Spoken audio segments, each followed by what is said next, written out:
আমাদের কাছে যখন কোনো ফিজিশিয়ান লোয়ার লিম্ফ ডপলার করতে পাঠাবে তখন আমরা যে জিনিসটা করব, ফার্স্টে আমরা পেশেন্টের হিস্ট্রিটা জেনে নিব।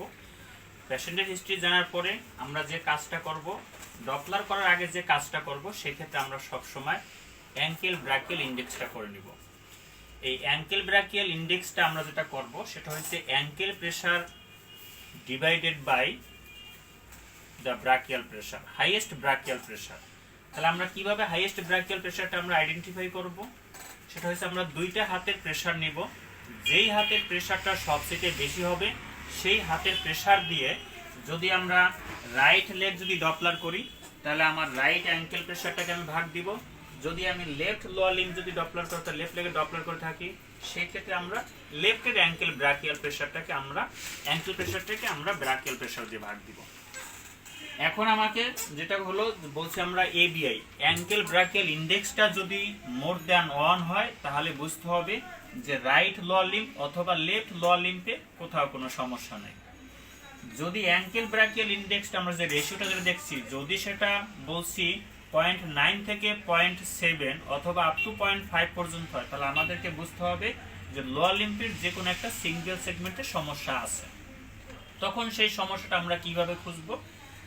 তখন অথবা আরেকটা যেটা বলছি, অ্যাঙ্কেল ব্রাকিয়াল ইন্ডেক্সটা যদি লেস দ্যান 0.5 হয়, তখন পেশেন্টে দেখবেন যে শুয়ে থাকলেও তার ব্যথা করে, যেটা কাপ মাসেল পেইন হবে, যেটাকে আমরা রেস্ট পেইন বলে থাকি।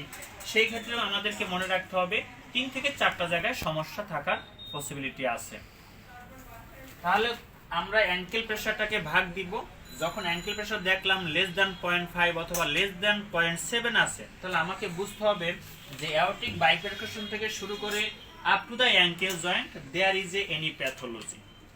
তখন আমরা সেকেন্ড আর একটা কাজ করব, বিলো দ্য নি জয়েন্ট আমরা এখানে একটা প্রেশার নিব। এই প্রেশারটাকে আমরা ভাগ দিব সেই হাইয়েস্ট ব্রাকিয়াল প্রেশার দিয়ে। তখনও যদি দেখি that's a ratio is less than 0.5 or less than 0.7, তাহলে আমাকে বুঝতে হবে আর উপরে সমস্যা আছে, নিচের দিকে সমস্যাটা হয়তো পসিবিলিটি কম আছে।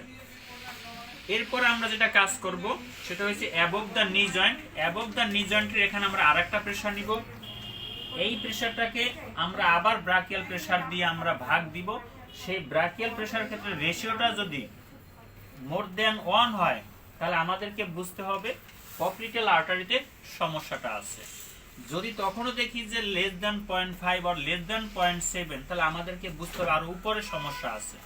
তখন আমরা থাই লেভেলে আরেকটা প্রেশার নিব। এই থাই লেভেলের প্রেশারটা নিয়ে আমরা সেই প্রেশারটাকে আমরা সেই হাইয়েস্ট ব্রাকিয়াল প্রেশার দিয়ে ভাগ করে যদি দেখি যে তখন সেই ইন্ডেক্সটা মোর দ্যান 1 আছে, তাহলে আমাকে বুঝতে হবে এই কমন আইলিয়াক আর্টারি থেকে শুরু করে কমন ফিমাল আর্টারি থেকে শুরু করে কমন আইলিয়াক আর্টারি পর্যন্ত এখানে কোনো সমস্যা নাই। তার মানে কমন ফিমাল থেকে শুরু করে দেন হচ্ছে external femoral artery and common iliac artery পুরাটাই ভালো আছে। তাহলে সমস্যাটা আছে কোথায়? সমস্যাটা হলো সুপারফিশিয়াল ফিমাল আর্টারিতে সমস্যা আছে। সেটা প্রক্সিমালও হতে পারে, মিডেও হতে পারে, ডিস্টালিও হতে পারে, অথবা হচ্ছে অ্যাডাক্টার ক্যানেলও হতে পারে। যদি আমি দেখি এখানেও সমস্যা আছে, প্রেশারটা আমরা ইন্ডেকশন সেটা 0.5 or 0.7 হলো, তাহলে আমাকে মনে করতে হবে হয় এক্সটার্নাল আইলিয়াক আর্টারিতে সমস্যা আছে অথবা কমন আইলিয়াক আর্টারিতে সমস্যা আছে। যখন আমরা এখানে সমস্যাটা যখন আমরা দেখব যে ইন্ডেক্স কম আছে, আমরা সাথে সাথে আমরা কি করব সেটা হচ্ছে লেফট সাইডের একটা প্রেশারটা মেপে নিব। যদি দেখি লেফট সাইডের প্রেশারও সেক্ষেত্রে কম থাকে, তাহলে আমাদেরকে মনে করতে হবে যে at the level of the aortic bifurcation সেখানে সমস্যা আছে। আর যদি দেখি যে লেফট সাইডের প্রেশার ঠিক আছে, রাইট সাইডের প্রেশার কম আছে, রাইট সাইডের অ্যাঙ্কেল ব্রাকিয়াল ইন্ডেক্সটা কম আসতেছে, লেস দ্যান 1 এর নিচে আসতেছে, তাহলে আমাকে মনে রাখতে হবে রাইট কমন আইলিয়াক আর্টারি থেকে শুরু করে যে কোনো জায়গায় প্যাথোলজিটা আছে। এই মুহূর্তে যখন আমরা এটা তাহলে যখনই আমরা লোয়ার লিম্বের ডপলার করব, তখনই আমাদেরকে অবশ্যই যে কাজটা করতে হবে সেটা হচ্ছে at the level of the lumber 4, যেখানে আমরা বলছি অ্যাওর্টিক বাইফার্কেশন হয় right and left common iliac artery. এখন আমরা ডপলার যখন করি সেটা হচ্ছে লোয়ার লিম্বের যখন ডপলার করি তখন আমরা ফার্স্টে সব সময় আমরা আগে ট্রান্সে স্ক্যান করি, দেন আমরা স্যাজিটালে চলে যাই। ট্রান্সে এই জন্য স্ক্যান করি যে ভেসেলটা আইডেন্টিফাই করতে খুবই সুবিধা হয়, যার জন্য আসলে আমরা ট্রান্সে করে নিয়েছি। যখন আমরা ট্রান্সে করব, আমাদের এখানে যে ট্রান্সে একটা মার্কার দেওয়া আছে, এবং পেশেন্টের এবং হলো মেশিনের এখানে একটা আবার পয়েন্ট দেওয়া আছে, সেটা হচ্ছে যে কোনো কোম্পানির একটা লোগো থাকুক, সেইটা সবসময় ট্রান্সের সময় ট্রান্সডুসারের মার্কার অলওয়েজ পেশেন্টের রাইট সাইডে থাকবে। তখন আমরা যেটা করব সেটা হচ্ছে এটা হবে lateral side of the that's lymph, lower lymph হোক আর আপার লিম্ফ হোক, এবং এটা হবে মিডিয়াল সাইড হবে, এবং এটা হচ্ছে ট্রান্সডুসারের পয়েন্ট, দ্যাটস মিনস সুপারফিশিয়াল অথবা এন্টিরিয়র সাইড যেটা আমরা বলি, যেখানে ট্রান্সডুসার আসছে সেই পয়েন্টটার ক্ষেত্রে হবে এটা হচ্ছে ট্রান্সডুসারের পজিশন। যখন আমরা ট্রান্স করলাম তার মানে হলো এটা লেটারাল সাইড এবং এটা হলো মিডিয়াল সাইড। যখন আমরা সেস করব তখন এই সাইডটা হয়ে যাবে সুপারফিশিয়াল মানে সুপুরিয়র হয়ে যাবে, এবং এটা হয়ে যাবে ইনফিরিয়র হয়ে যাবে, এবং this point always the transducer point. যখন আমরা ট্রান্স করব তখন অবশ্যই ট্রান্সডুসার যে মার্কারটা আছে এটা পেশেন্টের রাইটের দিকে থাকবে, এবং লোয়ার লিম্ফটা যেটা মানে যেটা ইনফিরিয়র যেটা সাইড আছে মানে আনমার্কার যেটা পয়েন্ট আছে সেটা অবশ্যই পেশেন্টের লেফটের দিকে থাকবে। আমরা ট্রান্সডুসার এই পয়েন্ট দুইটাকে আমরা বলে থাকি সেটা হচ্ছে টো এবং হচ্ছে হিল বলে থাকি, অথবা আপার অ্যান্ড লোয়ার, অথবা সুপুরিয়র এবং ইনফিরিয়র বলে থাকি। যখন আমরা সেস করব তখন এই মার্কারের পয়েন্টটা অবশ্যই পেশেন্টের হেডের দিকে থাকতে হবে, এবং যখন ট্রান্স করব তখন এটা অবশ্যই পেশেন্টের রাইট সাইডের দিকে থাকতে হবে। তাহলে এবার এটা আমরা দেখে নিচ্ছি আসলে অ্যাবডোমিনাল অ্যাওর্টার বাইফার্কেশনটা। আমরা চলে আসলাম আম্বিলিকাস লেভেল চলে আসলাম। This is the abdominal aorta. This abdominal aorta divides into right and left common iliac artery. Both common iliac artery it runs laterally. Both common iliac artery it runs laterally and inferiorly. Again, the both common iliac artery divides into external and internal iliac artery. This is the external iliac artery and this is the internal iliac artery. তাহলে আমরা যেটা বলছি the abdominal aorta divides into right and left common iliac artery and it runs downwards and laterally 3 to 5 centimeter below from the bifurcation. Again it divides into external and internal iliac artery. The internal iliac artery it runs downwards posteriorly and medially, which is supply the pelvis region, organ and muscles. The external iliac artery it runs downwards into medial of the iliopsoas muscles. This is the external iliac artery. The external iliac artery, this is the psoas major muscle. The external iliac artery it runs downwards intro and medial side of the iliopsoas muscle up to the inguinal ligament. আমরা inguinal ligament পর্যন্ত চলে আসলাম। This is the inguinal ligament. When the external iliac artery cross the inguinal ligament and enter the femoral triangle, that time it becomes the common femoral artery, and there is the also we can say there is the femoral nerve, and this is the accompany the common femoral vein. This is the inguinal ligament. The common femoral artery again it runs downwards and 3 to 5 centimeter below from the inguinal ligament.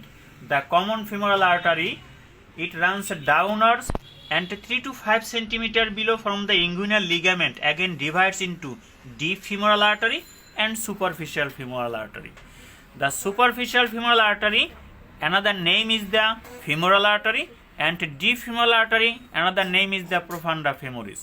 The superficial femoral artery it runs downwards medial side of the sartorius muscle. This is the sartorius muscle, and there is the we know there is the adductor canal. Adductor canal না এখানে দেখেন আছে femoral triangle. There is a femoral triangle, and femoral triangle ক্ষেত্রে আমরা যেটা বলছি যে এখানে যেটা থাকবে সেটা হচ্ছে আমরা থাইটাকে যদি তিনটা ভাগ করি, আপার 2/3 যেটা আছে এটা হলো ফিমোরাল ট্রায়াঙ্গেলের ক্ষেত্রে। সেই ক্ষেত্রে ফিমোরাল ট্রায়াঙ্গেলের বাউন্ডারি যেটা থাকবে লেটারালি থাকবে medial border of the sartorius muscle, এবং মিডিয়ালি যেটা থাকবে সেটা হচ্ছে lateral border of the adductor longus muscle থাকবে, এবং অলওয়েজ বেজে যেটা থাকবে সেটা হচ্ছে আমরা ইঙ্গুইনাল লিগামেন্ট।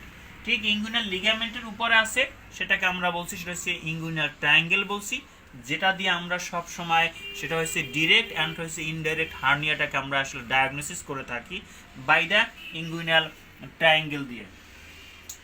তাহলে এখানে যেটা আসলো সেটা হলো the common femoral artery divides into superficial and deep femoral artery.